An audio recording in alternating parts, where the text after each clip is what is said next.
வணக்கம் நேயர்களே, இன்னைக்கு நாம பார்க்கக்கூடிய சிறப்பு பதிவு தமிழ் புத்தாண்டு பலன்கள். தமிழ் புத்தாண்டாகப்பட்டது ஏப்ரல் மாதம் 14ஆம் தேதி பராபவ வருடம் அப்படின்ற மாதிரியாக ஆரம்பிக்குது. இந்த பராபவம் அப்படின்னு சொன்னோம்னா சுழற்சி முறை அப்படின்னா அதற்கு உண்டான ஒரு பொருள். ஆனால் ஜோதிட ரீதியாக பார்த்தீங்கன்னா இந்த பராபவ வருடத்துல ஒரு சுழற்சி அப்படின்றது வெற்றி அப்படின்றது ஒரு தோல்வியையும், தோல்வி அப்படின்றது ஒரு வெற்றியையும் குறிக்கக்கூடிய ஒரு அமைப்பாக தான் இந்த பராபவ வருடம் இருக்க போகுது.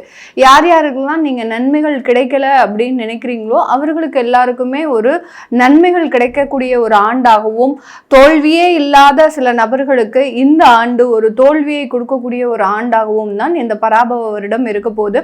இந்த வருடத்துல இருக்கக்கூடிய கோச்சார கிரகங்களின் நிலவரங்கள் அப்படின்னு பார்க்கும்போது வருடம் ஆரம்பிக்கும் போது அந்த சூரியன் சுக்கிரன் சேர்க்கை அந்த மேஷ ராசியில இருக்கு, மிதுன ராசியில குரு பகவான், அடுத்து சிம்ம ராசியில கேது பகவான், கும்ப ராசியில ராகு பகவான், அடுத்து சனி பகவான் மீன ராசியில இருக்கிறார்.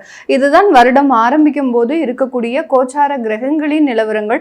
இந்த வருட பலன்களை நம்ம தீர்மானிக்கும் போது வருட கிரகங்களாகப்பட்ட அந்த குரு பகவான் பாத்தீங்கன்னா ஜூன் மாதம் 2ஆம் தேதி, அதாவது வைகாசி மாதம் 17ஆம் தேதி பெயர்ச்சி ஆகிறார்.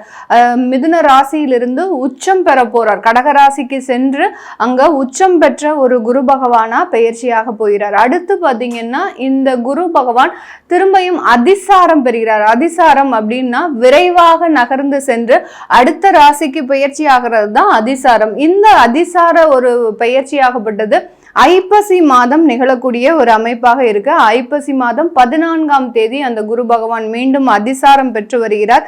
இந்த குரு அதிசார நிவர்த்தி ஆகப்பட்டது 25ஆம் தேதி ஜனவரி மாதம், அதாவது தை மாதம் 10ஆம் தேதி இந்த குரு அதிசார நிவர்த்தி அடைகிறார்.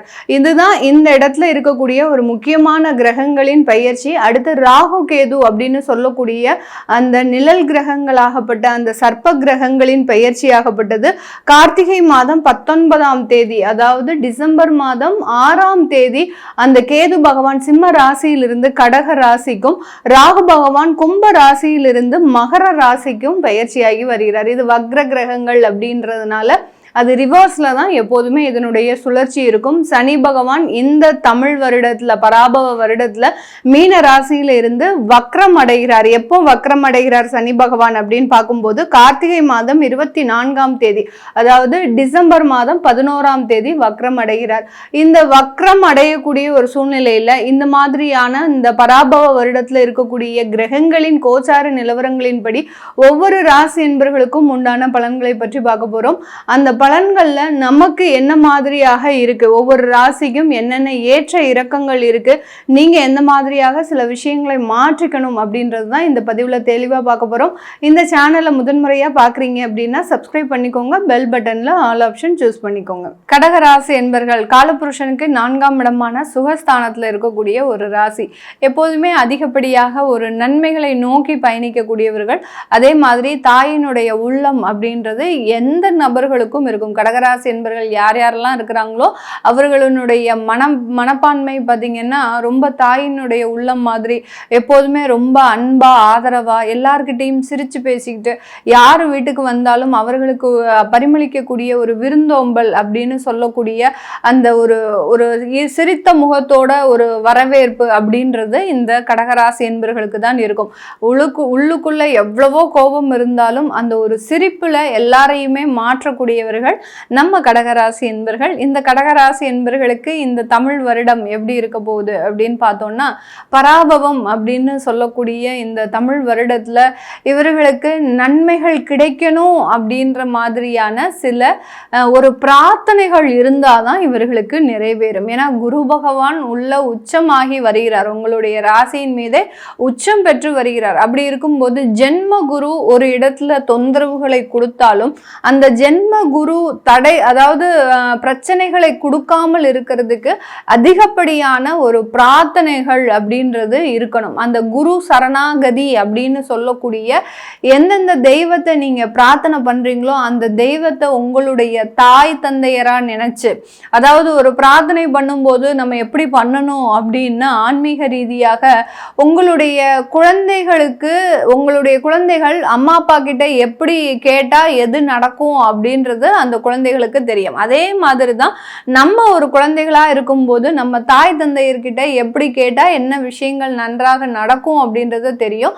அந்த அளவுக்கு அந்த பிரார்த்தனைகள் அப்படின்றது கண்டிப்பாக இருக்கணும். இப்போ உங்களுக்கு இந்த கடகராசி என்பவர்களுக்கு கடந்த 2 வருடங்களாக நம்ம சொல்லணும்னா அப்படின்னா உங்களுக்கு வேலை ரீதியான கடன் பிரச்சனைகள் அப்படின்றது இருக்கும். ஒரு வேலையை விடணும்னு நினைக்கிறேன் மேடம், ஆனால் என்னால் அந்த வேலையை விட முடியல. ஏன் விட முடியல? இஎம்ஐ கமிட்மெண்ட்ஸ் இருக்கு, அந்த கடன் தொந்தரவுகள் இருக்கு, ஹோம் லோன்ஸ் இருக்கு, பர்சனல் லோன்ஸ் இருக்கு, இப்படி கிரெடிட் கார்ட்ஸ் இஎம்ஐஸ் இருக்கு. இந்த மாதிரியான சில தொந்தரவுகள்னால இந்த இடத்துல இருந்து என்னால் மூவ் பண்ண முடியாத ஒரு சூழ்நிலையில இருக்கிறேன். நான் வெளிநாட்டில் வந்து மாட்டிக்கிட்டேன்.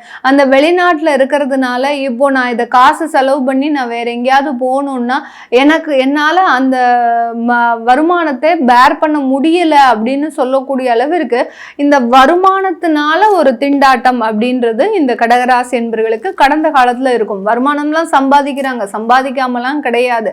ஆனாலும் அந்த போதுமான அளவுக்கு இல்லை. அப்படியே நம்ம போதுமான அளவுக்கு போகலாம் அப்படின்னு பார்த்தாலும் இந்த மாதிரியான கமிட்மெண்ட்ஸ் வந்து நம்மளுக்கு ஒரு கனவுல வந்து பயமுறுத்தக்கூடிய ஒரு அமைப்பாக தான் இந்த கடகராசி என்பவர்களுக்கு இருக்கு.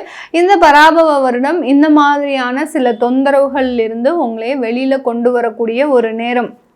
குரு இறங்குறாரு, உச்சம் பெற்று இறங்கும் போது உங்களுக்கு தேவையானவற்றை ஒரு கசப்பான மருந்தோடு அதை சரி செய்வதற்குண்டான ஒரு நேரம். எப்படி ஒரு குழந்தைகளுக்கு ஒரு வேக்சினேஷன் போடும்போது ஒரு தடுப்பூசி தான் போடுறோம். அந்த தடுப்பூசி முதல்ல ஏதாவது ஒரு ஜுரத்தை கொடுக்குது, அந்த குழந்தைகளுக்கு ஒரு உடல் இயலாமையை பலவீனங்களை கொடுக்குது, அதுக்கப்புறம் அதற்குண்டான எதிர்ப்பு சக்தியை அந்த தடுப்பூசி கொடுத்துரும். அதே மாதிரி தான் இந்த குருவினுடைய பயிற்சியெல்லாம் இருக்கும். சனியினுடைய பயிற்சியெல்லாம் ரொம்ப ரஃப் அண்ட் டஃப்பாக இருக்கும். அதை தவிர அந்த ராகு கேது பயிற்சியெல்லாம் பார்த்தீங்கன்னா நம்மளை உண்டு இல்லைன்னு ஆகிடும். ஆனால் இந்த குருவினுடைய பயிற்சி அப்படின்றது பார்த்தீங்கன்னா ரொம்ப ஒரு மைன்யூட்டாக ஒரு தடுப்பூசி கொடுக்குற மாதிரி கொடுத்து நமக்கு உண்டான சில தேவைகளை நிறைவேற்றக்கூடிய ஒரு பயிற்சியாக இருக்கும். அதனால இந்த கடகராசி என்பவர்கள் உங்களுக்கு உண்டான தேவைகளுக்கு அதிகப்படியான ஒரு பிரார்த்தனைகளை வச்சுக்கிட்டீங்க அப்படின்னா மிக அதிக அளவு மாற்றங்கள் இருக்கும். இந்த காலகட்டம் காதல் போன்ற விஷயங்கள்ல இவர்கள் ரொம்ப கேர்ஃபுல்லா இருக்கணும். ஏன்னா இவர்கள் நீங்க நேர்மையா இருக்கிறீங்க அப்படின்னு நினைச்சு உங்களுடைய எண்ணங்கள் அந்த மாதிரியாக இருக்கும். ஆனால் எதிர்த்தரப்புல பார்த்தீங்கன்னா நீங்க ஒரு ஏமாளியாக சித்தரிக்கப்படக்கூடிய ஒரு தன்மை இருக்கும். இவங்க என்ன சொன்னாலும் நம்பிடுவாங்க, இவங்க கிட்ட நம்ம என்ன வேணாலும் செஞ்சுக்கலாம் அப்படின்னு சொல்லக்கூடிய அளவிற்கு அந்த காதல் போன்ற விஷயங்கள் இந்த மாதிரியான அனுபவங்களை கொடுக்கக்கூடிய ஒரு நேரமாக இருக்கும். அதனால இந்த கடகராசி என்பவர்கள் இந்த காதல்ல மட்டும் இந்த வருடத்துல ரொம்ப கேர்ஃபுல்லா இருக்கணும். ஏன்னா உங்களுடைய எண்ணங்கள் எல்லாமே நேர்மறையாக இருக்கும். ஆனா ஆப்போசிட்ல பாத்தீங்கன்னா உங்களை ஏமாற்றுறதுக்கு தான் சில வழிகளை செய்யக்கூடிய ஒரு அமைப்பு. அதுக்கப்புறம் நான் ஏமாந்துட்டேன் செஞ்சுட்டேன் அப்படின்னு ரொம்ப சென்சிட்டிவா இருக்கிறதுல எந்த விதமான பிரயோஜனமும் கிடையாது.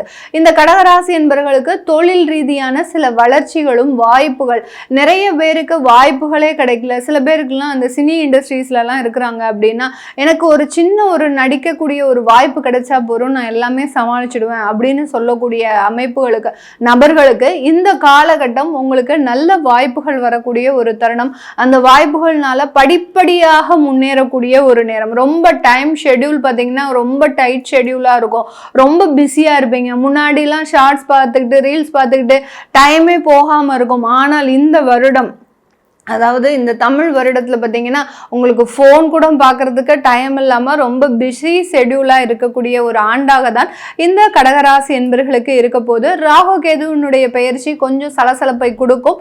அதற்கு தான் நான் முதலே சொல்லிட்டேன், கடகராசி என்பவர்களுக்கு பிரார்த்தனை அப்படின்றது ரொம்ப முக்கியமான ஒரு விஷயம். அதனால அந்த பிரார்த்தனையை செஞ்சிட்டீங்க அப்படின்னா ராகு கேதுலாம் எந்த விதமான ஒரு ஆபத்தையும் கொடுக்காது.